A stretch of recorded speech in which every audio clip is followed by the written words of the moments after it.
این تو دنیا امروز باید همگانی بشه که امام حسین علیه السلام کی بودن، چرا کشته شدن، اونایی که امام حسین رو کشتن کی بودن، چرا کشتن، ریشش کجاست.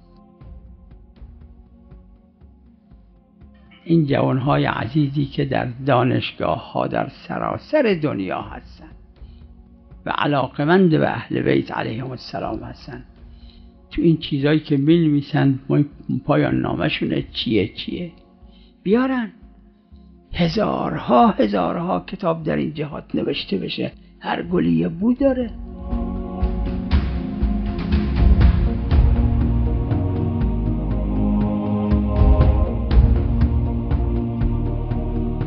یک کشور چرا چند هزار طبیب توش هست؟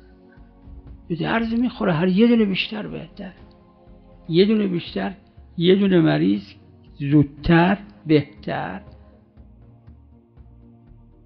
سریعتر مداوا میشه.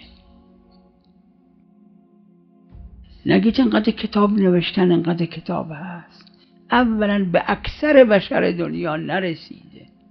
این من و شما این باید به دنیا امروز برسونیم. فرهنگ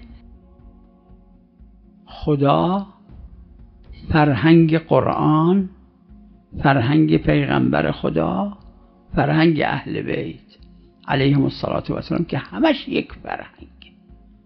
خود اهل بیت هم روا جدنا عن جبرائیل عن الله. اسلام صحیح اینه، چیزای دیگه همش اسلام قلب.